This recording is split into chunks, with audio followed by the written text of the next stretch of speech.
If you have watched Tahrir, you will see that half, if not more, of the people there were women, and women of all colors and hues.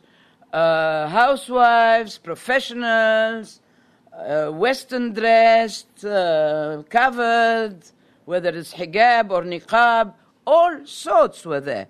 So we were very, very surprised about women being sidelined, first of all in the Committee for the Amendment of the Constitution, when we have superb, and one particular superb woman judge, the first one, and many women who are legal experts. So we were very surprised at that. The second surprise was, of course, hardly any women in the new government.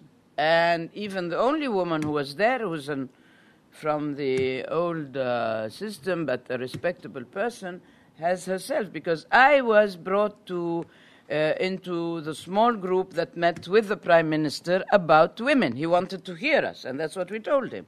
And ununderstandably, in the referendum, women outnumbered men, of those standing and going to vote and so on.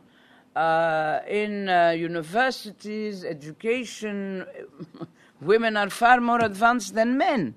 So I don't know if there is a chauvinistic trend in that. I don't know. But you can be sure that we will set things back as they should be.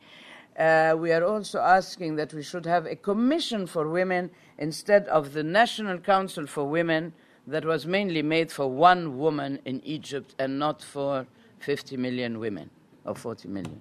So, quick question is about the emergency law. Why should it continue? The emergency laws today is very controversial, and it's even ironic that some of us don't want to have the end now because the country is topsy-turvy, because we've had not an increase in crime, but you know that many of the inmates of prison have been left out, have been not only released, but given shorthand to cause whatever. And this was done by the former government before they left. So there isn't much security. The police has not returned to what it was. I don't think it's the time, although the military have said that they will remove the emergency laws before the election.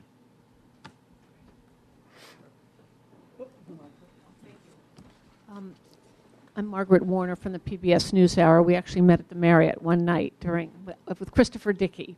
Oh. In any event, what worries you about the persistence and the ability still of the remnants of the NDP and the security services, not only in the streets and some of the incidents you mentioned, but also politically? I mean, they still have a national network, a national political network. Do you think that's just fading away, or do you expect to see them try to exercise some real muscle in the elections, and if so, how? Sure. I am more concerned about them than about the Brotherhood, because the Brotherhood is splitting, whereas they have still their links, you know. And one thing that we have asked, I hope they will do it, is to ban the local councils, because this is really the bed of thuggery that they used, of manipulation, and so on. So they have about 50,000 in the local councils, and I don't see why they didn't ban it, just as they banned the Parliament and the Shura Council. So, yes, the remnants do have links. They have links as, well, some of them were maybe popular, few of them, because most of them were helped by the party appendage, the party system. I don't know if today they will still be accepted by the people because they're well known, but maybe among the less well known, they can have a chance, I think, because they know they've been trained, they've had a big organization that covers the whole country, whereas the other parties don't. I think they will be there, and I think that they will take not a good chunk, but relatively, I would say, 10% maybe of the seats. We have a question in the back here. 1 second. Aymanad here. Thank you very much for your informative presentation. My question is to do with the current process that's responsible for shaping the political future for Egypt, especially the national dialogue. So there is a national dialogue by the current transition government led by Dr. Gamal. How do you evaluate or assess this process? And how Led by who? Dr. Gamal? Thank God he was removed. Right. Well, and the process stopped, or how do you see the future of this process? This Dr. Gamal you're talking about, sorry, I don't want to be mean to anyone, is 8 years old. The protesters are less than 30. I don't see how they can have a dialogue. That's one. Second, the national dialogue was set up on a wrong footing. First of all, we don't know who the people were chosen, on what basis. They didn't have an agenda. They didn't have anything that they were discussing. So they were discussing things that were really irrelevant. And that's why Dr. Gamal was removed. Now, I don't know what is happening. They've put the former prime minister, Dr. Abdelaziz Higazi, in charge. I don't think it's I like them both, but I mean, this is not it. We're talking about a new Egypt. The minds must be in tune with a new generation. So we'll see. No, I don't believe in this national dialogue and the way it was set up. Maybe now, if they widen the debate to include parties, to include the civil society, to include the trade unions in particular, that the former government has really killed.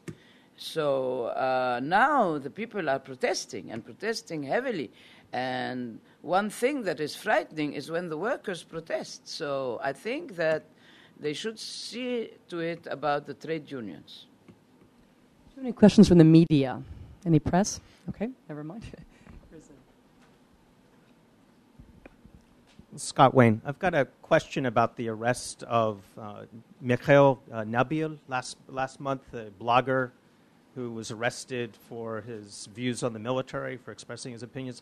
Is this an aberration, or is it a sign of an ominous sign in the military? No, it's not an ominous sign. The military are not angels. They make mistakes. Mistakes are going to happen. And that's all I can tell you. It's not a mistake that is accepted because we have exposed it in the media, but mistakes are going to happen.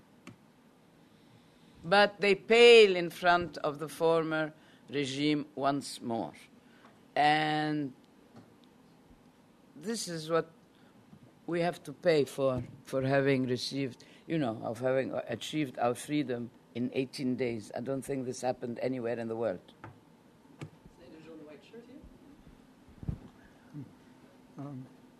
Rosy views are pretty good, Mike Sponder. But what happens... My views are not rosy. Well, they're full of concern, they're full of optimistic. fear for the future, but they are hopeful. This is different. No, what happens if the economy has problems because of instability? How does this transition go then? I told you, economic growth has diminished, tourism has diminished, but stock exchange has opened again, it's rising. The number of tourists is rising. The economy, as I said, the Egyptian government must be careful not to uproot all the productive people who were working. Not everybody was corrupt. There are many people who were not.